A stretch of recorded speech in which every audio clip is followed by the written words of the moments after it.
Walker.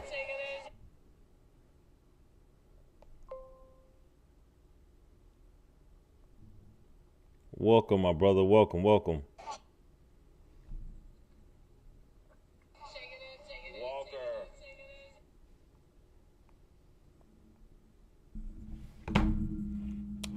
Hey, what up, fam? Everybody that pop in.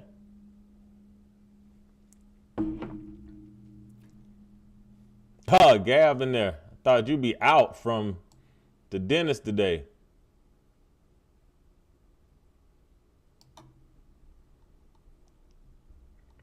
What we got here today?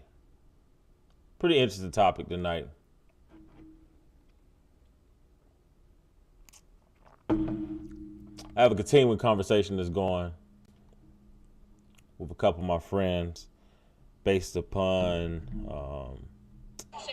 that the Dating Divide book that came out.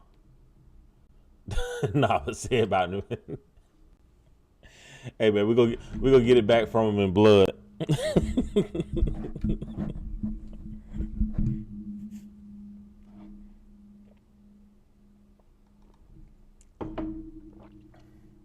A new pod dropped yesterday. Let's see here. T-Pain, Shannon Sharp. I'm a little torn on that T-Pain interview. Like I went back and watched a little bit of it today. Love T-Pain music, but in that interview. We gotta stop calling him Sid. We gotta call him Dr. McDonald. Yeah, you gotta get that man this dude. That man went to a lot of school. That got recertified and anesthesia and everything.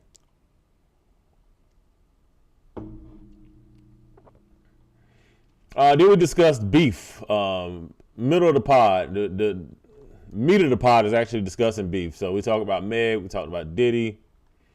The pod wars is going on right now. Whether or not, is there a thing as being too petty? That went into the T-Pain conversation. This is actually what made me go back and look at some of the episode. I'm not gonna cast judgment on it yet. I'm gonna go back and rewatch it again. I really am. That's the thing now. Like if I don't like something, I'll be like, all right, let me see why I don't like it. Like what's going on here? What am I feeling here? Then we just discuss Odell Beckham a little bit, how you can go broke from $100 million. Odell saying that's not exactly what he said. We didn't really blame Odell, but we did talk about money a little bit. We gave congrats to Cory Booker for being married. The Ask a Black Dad segment. If you listen to anything else in the pod, if you want to skip right here, I would love to hear people's opinion on whether or not you believe in telling your kids to hit back. And then we wrapped it up with sports. Do you see Jussie on Cam Newton? No, let me write that down. I'll check it out after I get off here. Is Jussie saying that he was deep fake?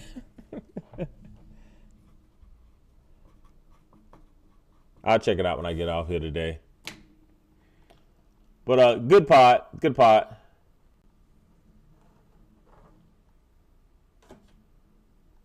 What the hell did I hit? There we go.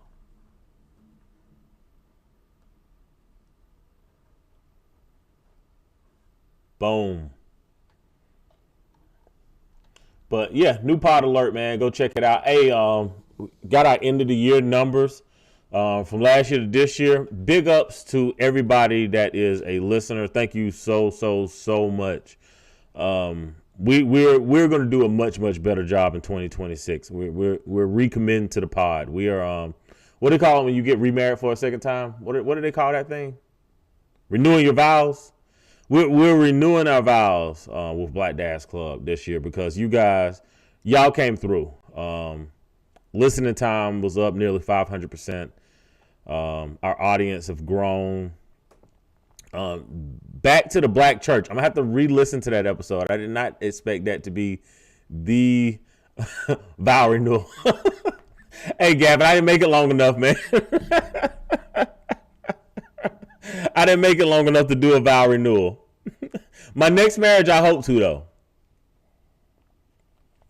I'm like Apple. I don't create the product. I just make it better the second time. I'll have to go back and listen to that episode 198, man. Back to the Black Church. Y'all loved that one. And I need to go back and see why.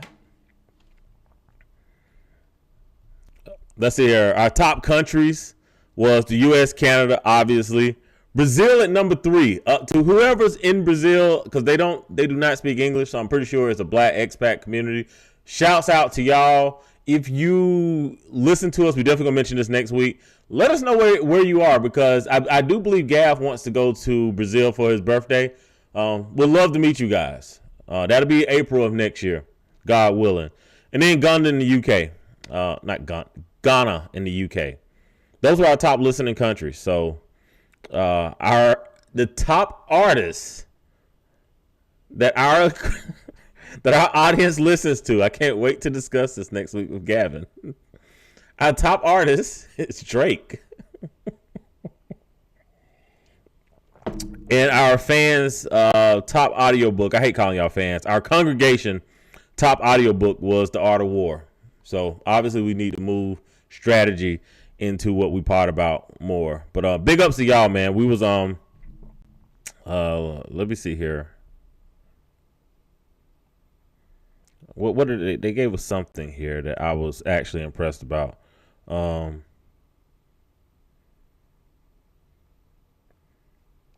It says our show was in the top 10% of views on Spotify, which is huge. So thank y'all. We're trying to get to that top 1%, but we started at, I don't even know, like whatever the last number is where we started. So wherever we are is due in part to everybody that comes in and hangs out and, kick it with us a little bit. Appreciate y'all so much. Let's hop into the show, man. Y'all know I don't like to keep y'all on all night for Wednesday nights. I know a lot of y'all are just getting out of church and Bible class, so y'all already had one reaming out, so I'm not going to give you a second. But several things that we're going to discuss tonight. And this is not going to be like a motivational speech here, but I do want my brothers to have more hope. Now, probably about 3 weeks ago, because last week I did not come on. It was Thanksgiving Eve. I knew all y'all was getting drunk because that is the biggest night of the year. So I didn't come on last week. Hope everybody had a great Thanksgiving. I did. But the week prior to that, we discussed in the dating divide was like who black males are attracted to in online dating. And then we discussed like who black women are attracted to in online dating. And a lot of people, matter of fact, let me see if I can pull it up real quick. I can slide this right over here. All right.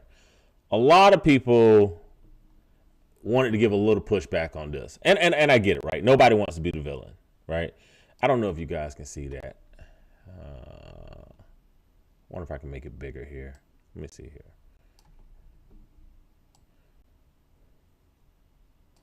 All right. But this is one of the stats in here, right? So this was just saying online in online dating, and everybody was like, "Oh, where did they get the information from?" So it's these 3 professors. They wrote a book about online dating, how racial preferences is a thing, right? No big deal. Don't really care. All right. This is not a judgment on anybody, right? But, once you match, it's like, hey, what's the response rates on who people respond to? So for black men, right, for every message that black women sent black men, this was black men here, this middle bar right here. All right. And we respond to Latino women next, Asian women next, white women the least, right? And then for every message that black women respond to black men, right? Number 1 was white men. Number 2 and 3 is kind of hard to tell if it's Latino men or Asian men, but this has the longer bar here. So according to my college education, Asian men would be next. Latino men would be after that. Latino men would be next. Asian men would be after that. And least was black men, right? So I got a lot of pushback from my sisters on that. Cause they're like, where they getting the information from? We don't believe this. This is not what I do. This is not what my friends do. Yada yada yada yada yada yada. And I was just like, hey, this was not to go in on my sisters. This was to provide my brothers with context of what they're experiencing. It's one of the reasons why probably 3 years ago on the pod. Yes, I believe people are married. But it's one of the reasons why I tell everybody to get off dating apps. Like, yo, go back out in the real world. Go back out in the real world. All right. But one of the things that I wanted to show, because y'all know I am loving finding these old videos.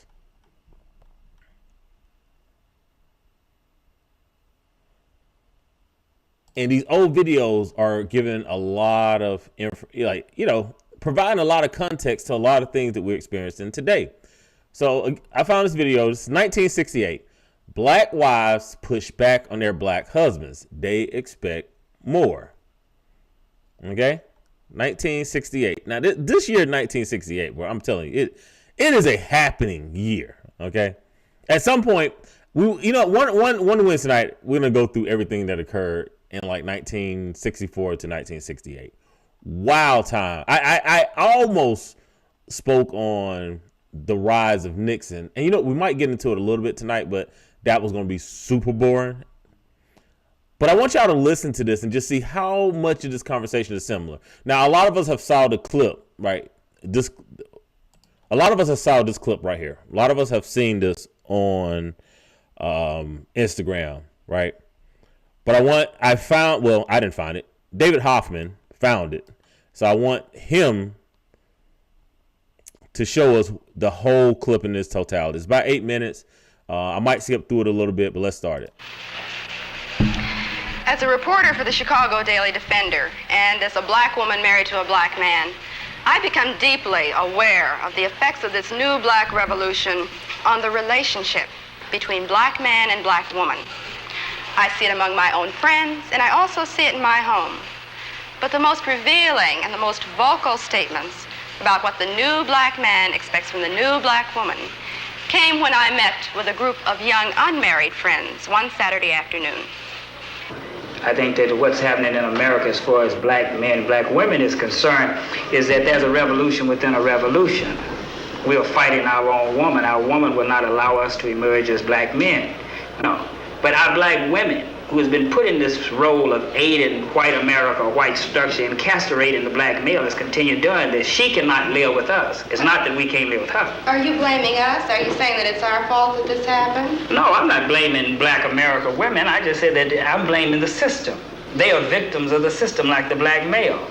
Well, why do you say that we are castrating you? You say that you want to be the leaders. Okay. Well, what about the black professional woman? Are you saying that there should be no black professional woman? Are you trying to deny black women the right to be creative, the right to function? We're not asking for you to take a back seat. We're saying that you have got to be astute enough and can view the situation well enough where you just automatically know what your role is and step back. And whenever you want to have that aggressive thing, this is the thing that the young black man today is not going to tolerate. My old man tolerated it because his old man tolerated it. It came up for years and years and years. But today, the young black man is not going to take it. He's going to be out there as a leader. White America has used black women to keep the black male in his place. And you're still aiding them by saying, well, we are qualified, we want to work, we can help. Okay, how are you going to reprogram men so that they don't let us take over what's supposed to be their responsibility? And men that I have had dealings with, they are perfectly willing to sit back and let us do anything we want to. I don't. Again, most of us saw this clip on Instagram, so I'm not going to pause it for too long here. But one of the things that she's saying here is like, hey, a lot of men are just sitting back, right? And here's the thing, right? This is 1968. This is 50 years ago, 55 years ago, 53, 58 years ago, whatever it is, right? They're saying like, hey, we're having to take charge. We don't want to, right? We hear the exact same thing today, right? When are y'all going to step up? I don't think that you have to reprogram men. I think you have to reprogram women. No, you have to reprogram the man so that he will forcefully take what belongs to him, because you know women, as long as we can get, we're going to get, and it's part of our being. We're going to do anything to you that you let us, whether we want to or not. You don't want to live on the level of income that I can afford you in love. Me, on the basis of that, you want to always be aspiring to have all those things that's a part of the great middle-class white American society, and because I can't deliver these things to you, you say that you are not a man. I don't measure a man by how much money he can bring home. I measure a man They don't say that no more. by how he treats me. Whether when I'm tired and I'm sick and I'm scared, he's there. For these women, the men are there. But with the feeling of racial pride has come new conflicts and new problems. Across America, they meet to discuss what black awareness means to their families and to them as black women of today. You know, there have been a lot of myths created about the black family. We all recognize that. And one of the most pernicious myths is the myth of the black matriarch. It was not like the black woman has not been a matriarch in the sense that it has been defined thus far. And thank God research, and I hope black research, is being done now to reverse that kind of thing. In fact, the black woman has been a woman at the head of a household, not by choice, but by necessity. And more often, that's right, and more often than not, she is not a strong, matriarchal, aggressive, domineering figure. She is a woman in search of a man. But this story has not been told. The prejudiced society created what we have now. So that's what we were. Okay, we have a revolution going on. We're part of the revolution. We're in the evolution. I think the revolution is yet to come. Yeah, it's the Well, this thing we keep tossing the word revolution around lightly. It's extremely important for black history and culture to be transmitted from generation to generation. And the best way, the most effective way that this has always been done is through the family, acting as the primary unit of social organization. And I think one reason why it has not been done with black people is because of the destruction done to our family life. So this certainly has to be one function of the black marriage, to begin to reemphasize and to pick up the thread of Afro-American history and culture that has been left off generations ago when Africans were bought, sold into slavery, when the family unit was purposely destroyed. Most middle-class homes, quote middle-class homes, like I don't even get caught up in that bag, you go into will have some copy of anybody, any white artist, I don't even have to name anybody, instead of the works of black artists. I think it starts, especially that identity part, the books, the kinds of books. All of these things start in the home rather than complaining about them being in the schools at this point. Unless we're absolutely certain of how that teacher is handling them, then we may have to assume that whole responsibility. We may have to pull them out of school ourselves, and do all the educating ourselves. Say, for instance, when they say to my child to draw, last year Rhonda painted Abraham Lincoln Brown and she was put in the corner, We had to go up to the school and deal with that. They must be respectable to their peers in school. And what we do, we handle. Now, that's crazy that the kid drew Abraham Lincoln Brown and they put the kid in the corner. That is insane. I would love to know if that was an integrated school or a black school. That I really would like to know. That we don't say you jump up, you curse that teacher out, or you say it doesn't exist. But they see us at that school knocking on the door. You have to be in there. Either we're going to control, their minds here, or at least give them the choice. A lot of this is new to us, and a lot of these things we're grappling with, and we don't want to give anybody the impression that we have the answer to everything. Not only that, let me cut you off again. People go around talking about hate. We really don't have time to hate because, it goofs up the bag. We're loving ourselves. Mm-hmm. This might bring around a lot of other different things. To be black means to love. It's got nothing to do with having to hate anybody. It does determine, though, Francis, and has nothing to do with hate. Again, it's love. That we might have to do certain things to protect that love. It may bring us into conflict with somebody. Necessary to protect that love. Finally, I asked Francis about the standards of today's black man as compared with those of 20 years ago. I'm glad she asked Francis because his wife was not going to let him talk. That's what white society had projected.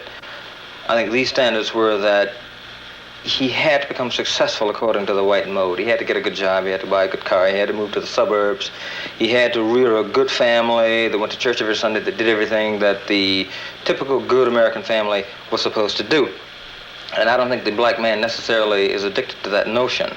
I think he sees the falsity of it. I think he sees the total hypocrisy of it. I think he wants to rear a tightly knit family, but not for the purposes that white society says.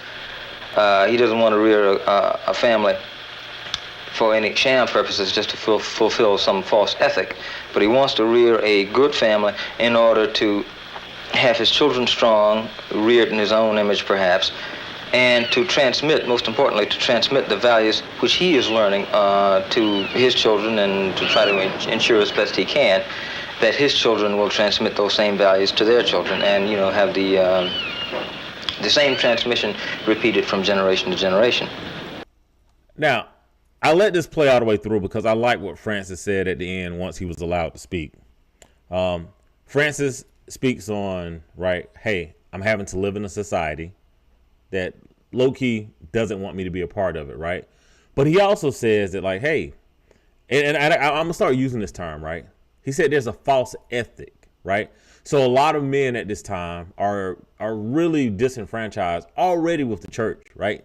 Now, this is 1968. Men probably didn't start leaving the church en masse to, mid-90s, right? So men kind of stuck around because that's the nature of African-American men, is to be loyal to what we see as good until we just figure out that it doesn't work, right? But listen to what he says, right? A false ethic. That is strong. And one of the things that I have seen is that a lot of my brothers have lost hope. And that's perfectly okay. Not about to bang on brothers, right?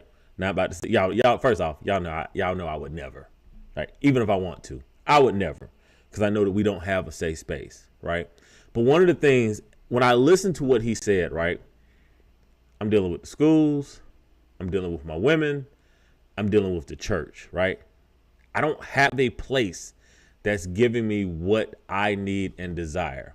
And what I want to focus on right here is, and I put this in a group chat with a couple of my boys not too long ago, but I want y'all to check out this real quick. Let me see if I can pull it up.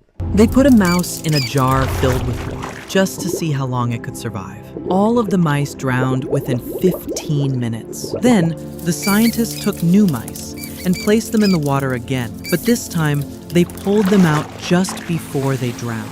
They dried them, fed them, and let them rest. After that, the same mice were put back into the jar. Only this time, the scientists didn't plan to save them. Now, you might think they would last 15 minutes, or even less. But that's not what happened. The mice kept swimming nonstop for an astonishing 60 hours, over 2 full days. You see, simply because they had been given hope. Sometimes, all you need is just a little hope.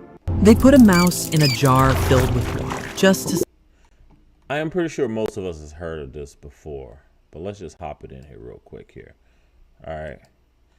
This is called the Richter experiment. I believe I'm pronouncing it right. So they put rats into the water, wanted to see how long the rats would survive before they drowned. The mice only lasted 15 minutes, right? They did the experiment again. Obviously not the same mouse, right? But they took new mice and they threw them into the water. And before they drowned, they rescued the mice. They took care of them. They fed them, they clothed them, and then they threw them back into the water. All right?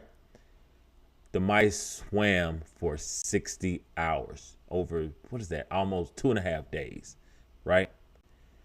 The reason why the mice kept swimming is because they had hope.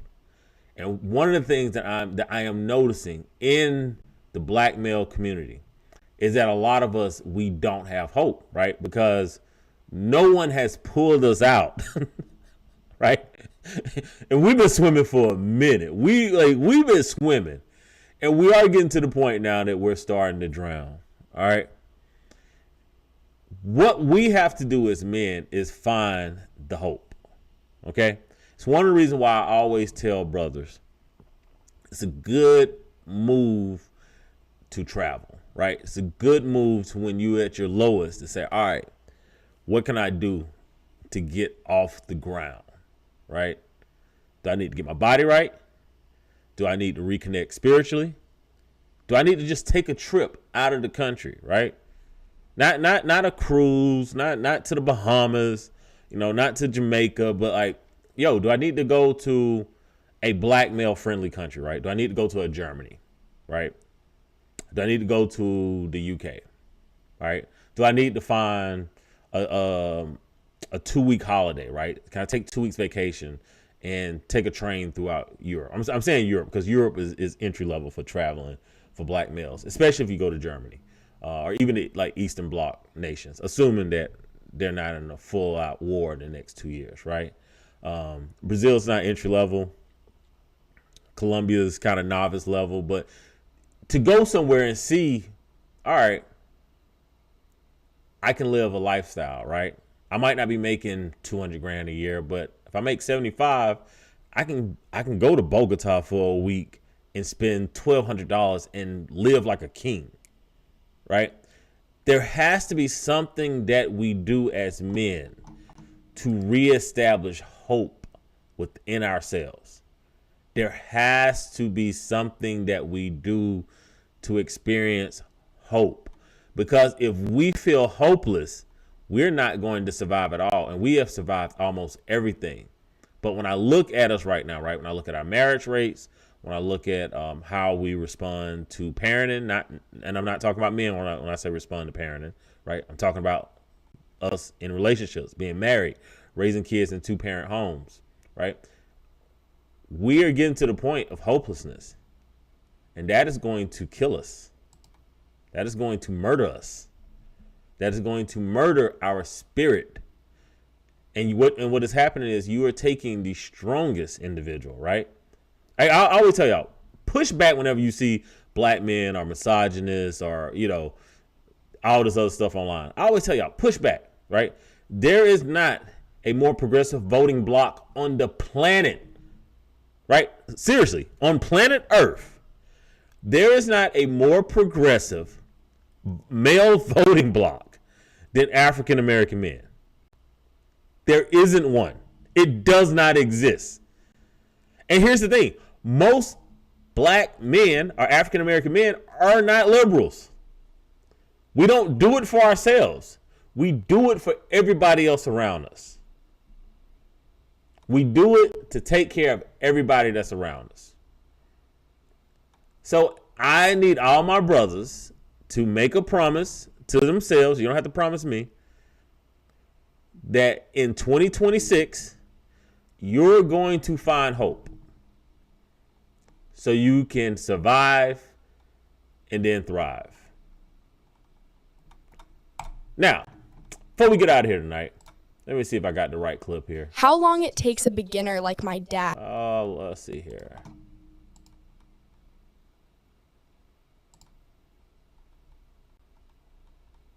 I'm going to skip this one. But I am going to go here. The Nixon... Hold on. Because we're talking about hope tonight, and we're talking about things from the past being very similar to things in the future. Well, I guess I should say the present. Would have been the future back then, but we're in the present times now. If you look at the title of this, it says President Nixon appeals to jerks. All right. I want y'all to hear, I'm skipping to the 2:44 mark, and then I'm going to play it for like a minute. I want y'all to hear what he's saying and see if you can make any parallels.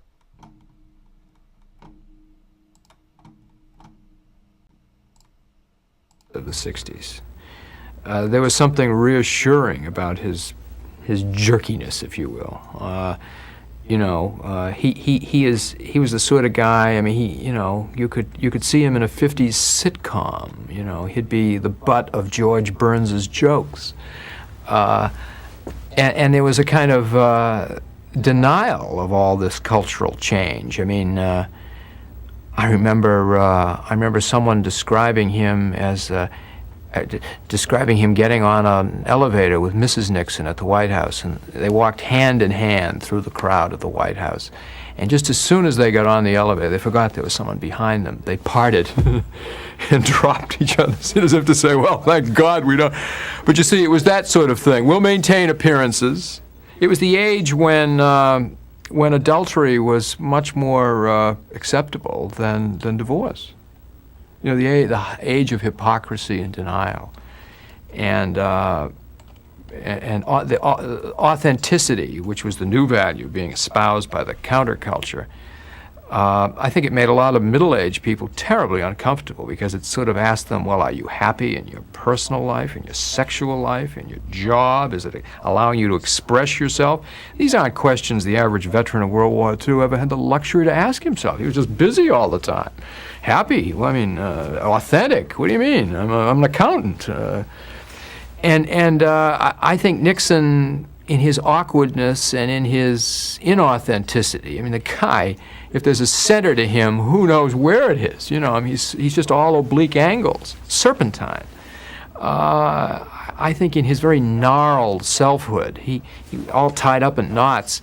That was the way a lot of people felt then. You know, and these kids with all their freedom, you know, well, you get a couple of kids, you won't be so free, you know.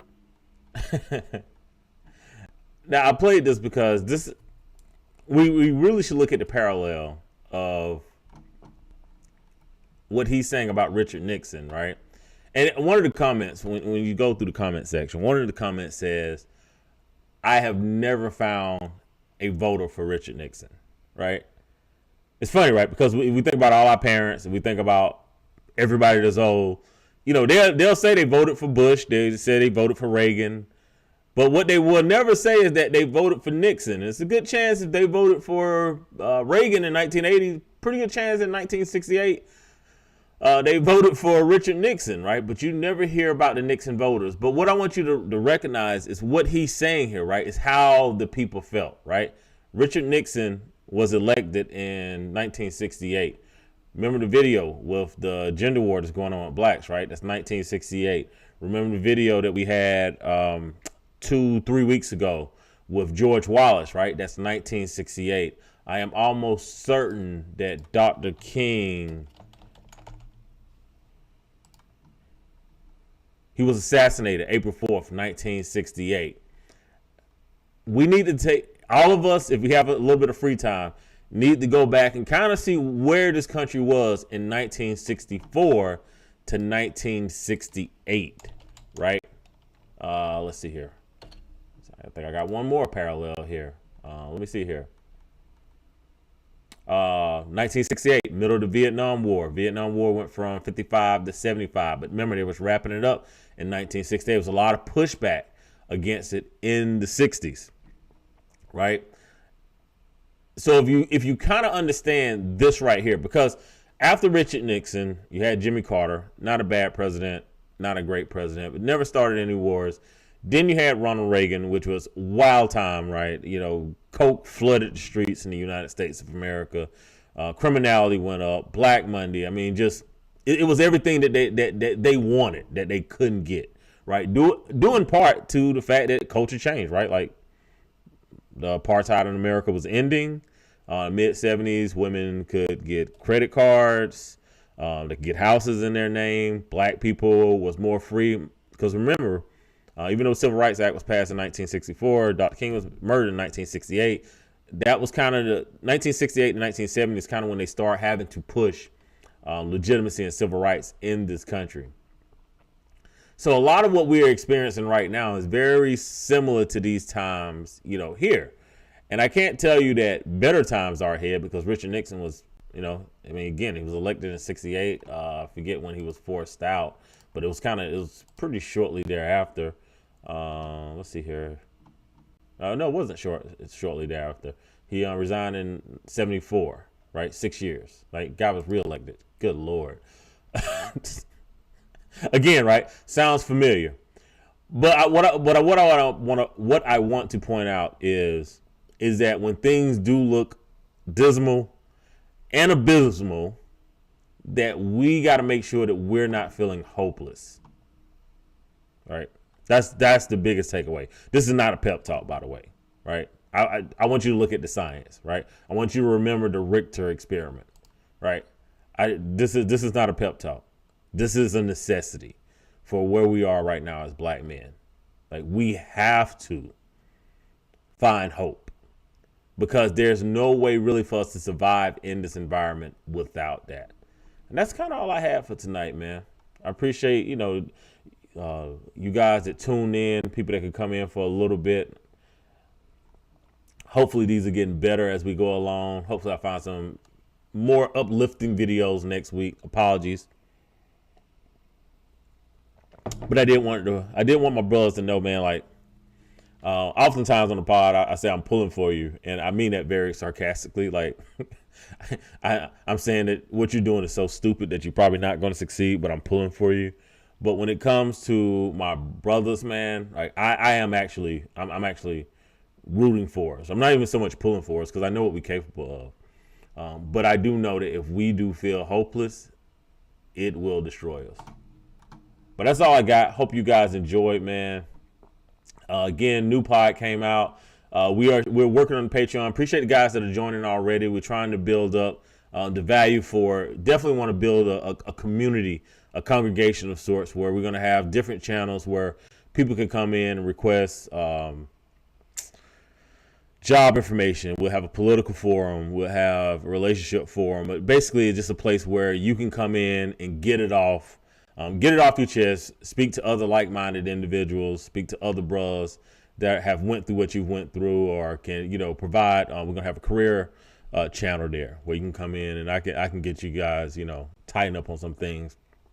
But we're definitely going to put everything together and have a value proposition to whereas we can actually build a community, so we can actually get the hope that we need in order to succeed in this country, so we can find one another and make sure that we're there for one another as we tactically retreat from this BS that's going on in this country right now. But appreciate you guys for tuning in tonight. That's all I got. If nobody got anything in the comments, man, holler at your boy.